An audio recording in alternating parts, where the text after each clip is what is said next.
Hello, I'm Keith Pilson with the Schmidt Music Trombone Shop, back with another instrument review for you. Today, this is actually an instrument comparison. We know that the CONN 88H in its different configurations has been one of the pillars of the American trombone community for generations upon generations. And while there have been some standard models, standard configurations within all of those years that have remained consistent, there are some options, there are some variations as well. Both looking back at some of the more vintage designs and even what we have offered for our modern CONN 88H setups here. So as it happened, I had three different setups of 88H in the shop, and I said, oh, this would be a great time for a comparison.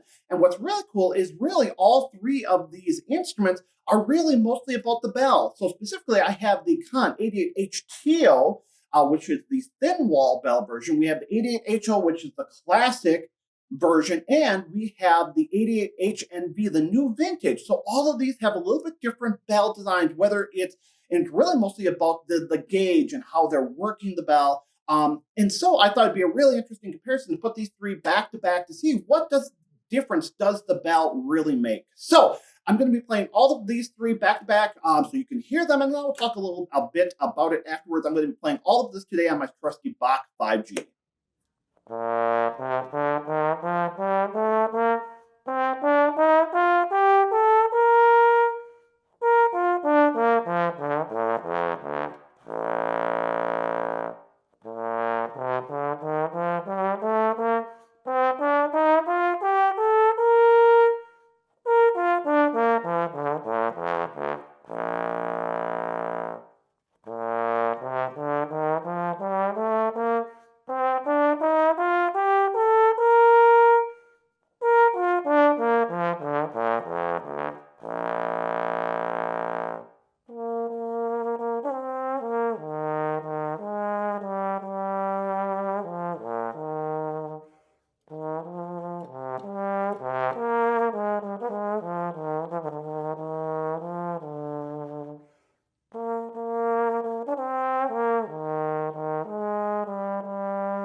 As I mentioned, CONN currently offers a number of different configurations of the 88H, whether we're talking about different hand slide sets. In particular, are we looking at, dual bore 525/47 or different setups with the hand slides, different bell materials. They do offer the 88H with a yellow brass bell, with a sterling silver bell. But of course, the standard kind of the classic has been the rose brass bell. And they have a couple of different valves, the Christian Lindbergh valve.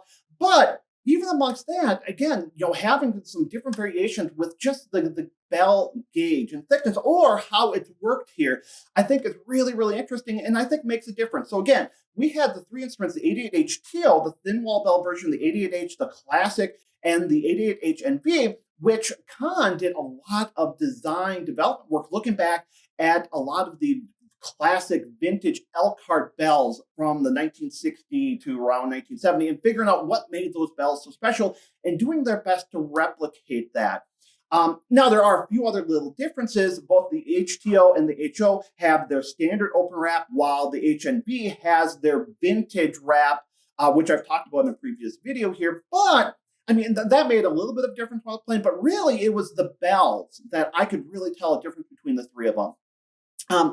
Of the three, I thought the 88, HTO with that thin wall bell, I liked the colors I could get out of it, and I did think it was really responsive, but I felt like I lost some stability with the sound, really. I felt like as I was going through and playing, when it would lock in really quickly, but sometimes I felt like I had a little bit more difficult time really getting it to stabilize, to fit in place. And that kind of makes sense. I tend to be somebody who uses a little bit slower, broader airflow. I can control some of that, but for me, I felt like this was just almost a little bit too light and flexible for my sake. But it can be a setup that can be really, really efficient as well. You don't have to put a lot of energy into it, and it's going to get a really nice front to the articulation. It's going to lock in really quickly. It's going to have some nice colors. But again, when I started to push the dynamics, the colors shifted a lot, and I felt like, especially in the Wagner, I really, really kind of hit the edge of where I could push the sound really quickly. And that actually changed how I played. I felt like I had to be controlling my air a little bit differently. Now, that compared to the standard HO, there I felt like the sound was a little bit broader. It felt a little bit more natural to me, which kind of makes sense. This is, in whether it's the 88HO or whether it's other companies, doing their variation of the 88H, this is going to be a more standard configuration. So it felt a little bit more comfortable for me. Again, I felt like it was just a little bit more stable. I felt like the partials locked in a little bit quicker, but at the same time, maybe there wasn't quite the same smoothness and connection as I had with the 88H TO. And again, whether we're talking, the lower dynamics, upper dynamics, I felt like I had a little bit more control. And even musically, even in the Carnival of Venice, I felt like I was able to shape the phrases a little bit differently. I had a little bit more room to grow and to shape not only the dynamics, but the timbre. And again, I felt like the articulations were a little bit more stable, and I felt like things locked in a little bit more on some of the a little bit more technical passages. Now, with the 88H and V, I've talked about this experience before. I really do think this is a little bit different experience from what they've done with the 88H in their recent past configurations here. For me, right off the bat, there's a different smoothness all the way through the instrument. There's definitely a little more broadness, more core to the sound. It feels a little bit more open. In fact, as I was playing, I could almost hear the room ringing from the sound a little bit differently. I felt like going through the registers, I had a little bit different control with it. And the same thing, whether we're talking about the musical passages and really trying to shape the introduction to the Carnival of Venice, or if I'm trying to get these really nice, light, staccato articulations with that nice bounce, I felt like I just had a little bit more control all the way through.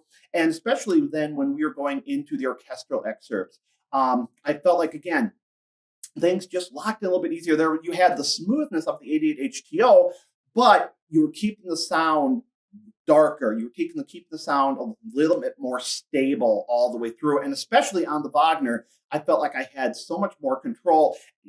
Again, just not only in controlling the timbre, even what I had to do with my air.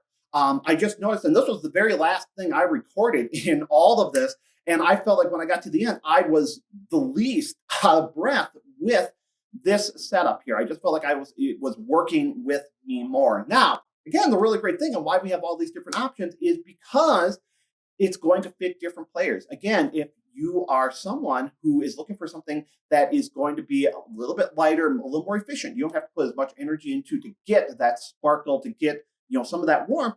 Something like the 88HTO with that thinner bell, that can work really well for you. And again, we have the 88H, which is going to fit really well for a lot of folks. Then we have the HNV there, where if you have someone who is looking for a little bit more depth in their sound, maybe they want a little bit more nuance in their timbre control, in the overall response stability, I think there are a lot of really, really great things going on with that. So I hope you enjoyed this comparison. If you have any thoughts about what you heard, maybe you've had a chance to play one or more of these models or some of the other CONN 88H models that are out there, please share those experiences in the comments. I know our community would love to hear about them, to talk about them. If you like the video, consider giving it a thumbs up. If you haven't already done so, think about subscribing to our channel here. Hopefully we have a lot of content that is going to be interesting for you. And of course, as always, you can find us on Facebook and Instagram. So as always, thank you for watching.